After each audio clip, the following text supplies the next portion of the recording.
Gold, trusted gold buyers. మీరు తాకట్టు పెట్టిన బంగారాన్ని విడిపించి ఈ రోజు ఉన్న మార్కెట్ ధరకు కొనబడను.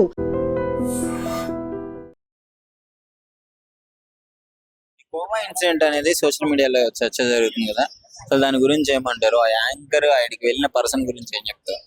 ఆ యాంకర్ కి కొద్ది కూడా బుద్ధి జ్ఞానం లేదు, కామన్ సెన్స్ లేదు. అలాంటి వైరల్ చేసే ముందు అమ్ముకుంటాడ ఎంత పూరు, ఆయనకి మనం ఇలా చేయటం పాపం తగులుద్దనే కొద్ది కూడా ఇంగిత జ్ఞానం లేదు.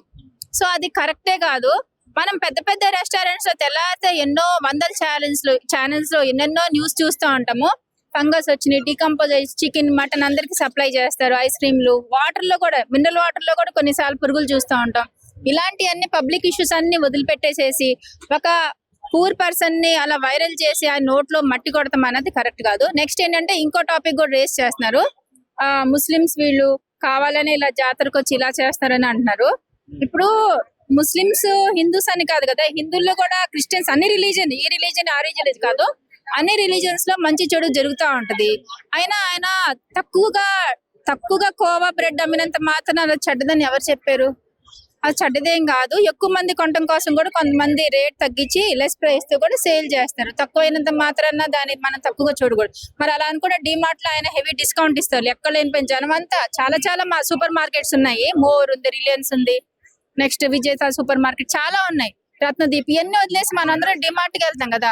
ఆయన ఎక్కువ సేల్ అవ్వాలన్న ఉద్దేశంతో హెవీ డిస్కౌంట్ ఇస్తారు. అయినంత మాత్రం చెడ్డదని మీరు ప్రూవ్ చేస్తారా? బన్కి రిలీజియన్ కి సంబంధం ఏంటి? ఒక మతానికి సంబంధం ఏంటి? బన్ కోవా సంబంధం అదే నేను చెప్పుకొస్తున్నా. ఇప్పుడు డిస్కౌంట్ ఇస్తే చెడ్డే కావు కదా. అలాగే బన్ తక్కువ రేటుది ఇది మంచిది కాదు అన్నది కరెక్ట్ కదా. రిలీజన్ కాదు. ఆయన ఆ ఛానల్ ఆయన జస్ట్ వైరల్ కోసము, ఫాలోవర్స్ ని పెంచుకుంటాం కోసం, వ్యూవర్స్ ని పెంచుకుంటాం కోసమే అలా చేస్తాడు. వీళ్ళకి ఏంటంటే ఛానల్ కి ఏ టాపిక్ దొరకకపోతే ఎలా వైరల్ అవ్వచ్చా, ఇదే మంచి అవకాశం అని చూస్తూ ఉంటారు. ఆయనకి ఏ టాపిక్ దొరకలేదేమో, పాపం ఆయన నోట్ మట్టి కొట్టాడు. అంటే ఆయన వీడియో చాలా బాధ అనిపించింది. ఆయన అందరూ కలిసి చుట్టుముట్టేసి ఏం తెలియని ఆయన్ని, నువ్వు తప్పు చేసావు, నువ్వు నిజంగా వాళ్ళని చంపడానికి అంటారు. హిందూ ముస్లిం ని నరుక్కుని చావటానికి మధ్యలో రిలీజన్ ని అసలు ఎందుకు చేస్తున్నారు? అసలు ఆ ఛానల్లో ఎవరు ఏంటి అసలు పట్టుకుని అడగాలి ఒకసారి. ఎవరు ఆ ఛానల్లో? అలాగంటమే కరెక్ట్ కాదు. మొత్తానికి మీరైతే అతనికి సంబంధించట్లేదు పాపమ్మ. అవును, రిలీజన్ పరంగా ఎన్నో ఉన్నాయి కదండి. మనం గవర్నమెంట్ హాస్టల్ రీసెంట్ గా న్యూస్ చూసాం. కులిపోయిన వెజిటేబుల్స్, సొరకాయలు అవన్నీ పిల్లలకి పెడుతున్నారంట.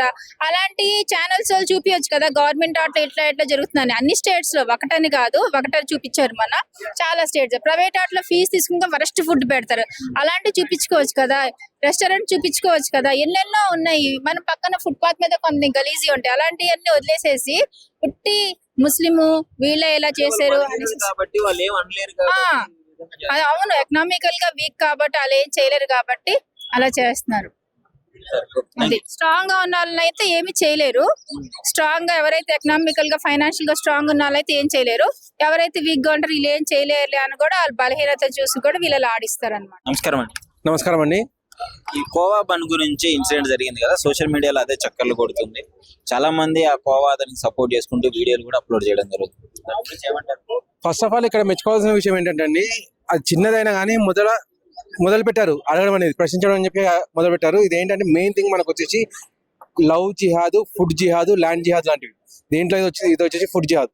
కాకపోతే చిన్న వ్యాపారస్తుల మీద పడడం అనేది ఒకటి చూడండి, కుక్కని ఎవడైనా కానీ ఊరిని తరిమేయగలుగుతాడు, కానీ పోటీ అనేది సింహం మీద పడ్డప్పటికి తెలుస్తుంది.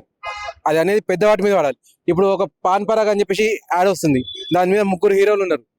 3 హీరోలు కూడా కోటాను తీసుకుని యాడ్ చేస్తున్నారు. అంటే వాళ్ళకి ఆ సంపాదన ఎక్కడి నుంచి వస్తుంది? ప్రజల ఆరోగ్యాన్ని నాశనం చేస్తే ఆ సంపాదన వాళ్ళకి వస్తుంది.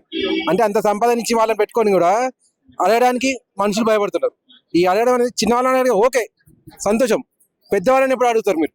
పెద్దవాళ్ళ మీద ఎప్పుడు విరుచుకుపడతారు? వాళ్ళని జైలుకి ఎప్పుడు పంపిస్తారు? అసలు వాడు అటువంటి యాడ్ చేయడానికి సిద్ధపడుతున్నాడంటే వాడికి ఎంత కండకావరం ఉండాలి. అంటే ప్రజలు ఏమన్నా చావని, నాకు అనవసరం, నా డబ్బు నాకు వస్తే చాలు.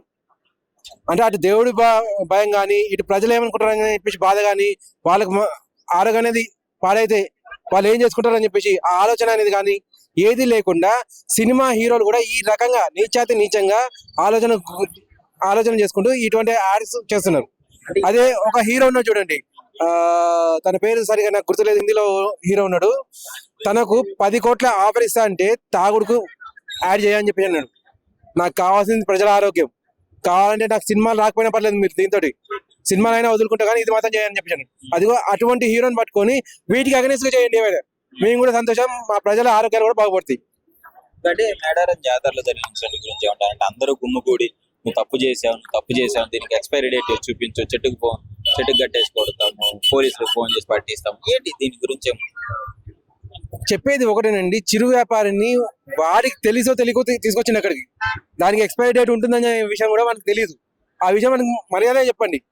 అలా బెదిరించడం వల్ల రేపు పొద్దున వాడి ఇంటికి వెళ్ళాల్సిన 10 రూపాయలు కూడా రాకుండా మీరు ఆపుకున్నారు. అది ఎక్కడి నుంచో వాడు అప్పో చేసుకొని ఓ 1000 రూపాయల సామాన్ తీసుకొచ్చేసి అది అమ్ముకుంటే ఇంకో 1000 రూపాయలు దొరుకుతాయేమని చెప్పి వచ్చిన వాడు అక్కడికి.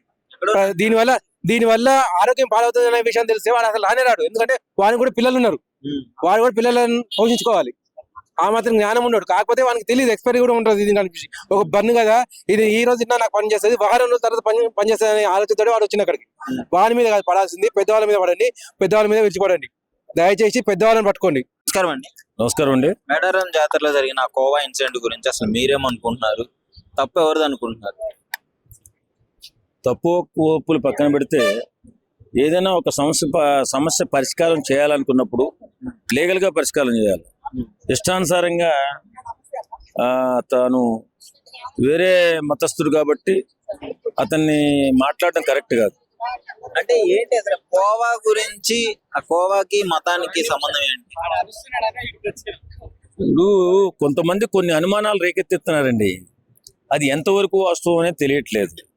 దాన్ని పట్టుకుని ఇప్పుడు ఎక్కువ పర్సెంట్ ఈ కోవా బన్ అనేది ఎక్కువగా ముస్లిం సామాజిక వర్గం వాళ్ళే ఎక్కువ అమ్ముతున్నారు, మనం చూస్తున్నాం. అది అందులో ఏదో కలిస్తున్నారు, కలిపి హిందూ పిల్లలు పుట్టకుండా చేసేటటువంటి కెమికల్ ఏదో కలిపి అమ్ముతున్నారు వాళ్ళు అనేటటువంటి ఒక ఇష్యూని తీసుకొచ్చి తండ్రి కొడుకులు ఇద్దరి మీద ఈ రగడ చేయవలసిన వచ్చింది. అంటే వాళ్ళు ముస్లింస్ కూడా అమ్ముతున్నారు కదా అదే కోవాని, వాళ్ళు తింటున్నారు కదా. మరి అమ్ముతున్నారు, తింటున్నారు. నేను ఏమంటానంటే అలాంటి విషయం ఏదన్నా ఇబ్బందికరంగా ఏదన్నా పాపులర్ అయినప్పుడు అది లీగల్ గా వెళ్ళి చెక్ చేయించుకుని వాళ్ళ మీద ఏదైనా చర్య తీసుకునే పద్ధతి ఒకటి ఉంది.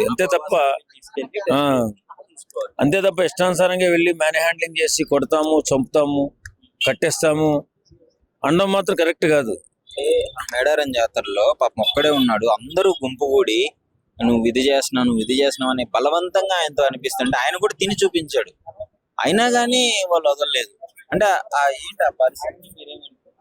అదే చెప్తున్నాను కదండి, ఎప్పుడైనా ఒక అపవాదం వచ్చినప్పుడు దాన్ని లీగల్ గా వెళ్ళాలి, అంతే తప్ప మ్యాన్ హ్యాండలింగ్ చేయడం అనేది పొరపాటు. ఎందుకంటే ముస్లింస్ లో తక్కువ మందే ఉంటారు అక్కడ అలాంటి హిందూ పండుగల్లో. అంటే హిందూ పండుగల్లో వాళ్ళు వచ్చి అమ్మడము ఏదైనా ఇబ్బంది పెడుతున్నారు అంటే ఈ మధ్య జరిగిన ఇన్సిడెంట్ల వల్ల అలా అనుకోవడం జరుగుతుంది. హిందువులు కూడా అమ్ముతూనే ఉంటారు, మరి ఆ లెక్కను తీసుకోవచ్చు కదా. సరే, ఏదేమైనా మనం మ్యాన్ హ్యాండ్లింగ్ చేయకూడదు, ఇబ్బంది పెట్టకూడదు. ఎవరైనా ఓ చిన్న బిజినెస్, అది ఏదో లక్షల కోట్లు సంపాదించేది కాదు, ఏదో పట్టుకూడు కోసం చేసుకున్నటువంటి కార్యక్రమంలో ఇబ్బంది పెట్టకూడదు. అలాగే జాగ్రత్తగా ఎవరైనా ఏ మతమైనా అన్ని మతాలు సమానమే మనకి. కాబట్టి ఒక మతాన్ని తప్పు చేస్తుందని చూపించకూడదు. అది కరెక్ట్ కాదు. తినే ఫుడ్ లో మతాన్ని అంటగట్టకూడదు. నిజంగా మరి వాళ్ళ భవిష్యత్తు, వాళ్ళు ఏదో ఆ వ్యాపారంతో బతుకుతున్నారు, మరి వాళ్ళ వ్యాపారం తీసేనట్టే. వేళ అది కాదు, వాళ్ళు ఏం తప్పు చేయలేదని తెలిస్తే ఆ నష్టపరిహారం ఎవరు ఇవ్వాలి? కాబట్టి ఏదైనా ఒక సమస్య వచ్చినప్పుడు పరిష్కారం దిశగా ప్లాన్ చేయాలి తప్ప ఇలా ఇష్టానుసారంగా వెళ్ళిపోయి అతని మీద దౌర్జన్యం చేసి దుర్మార్గం చేస్తే మాత్రం ఇది కరెక్ట్ అయిన పని కాదు, పద్ధతి కాదని నేను అనుకుంటున్నాను.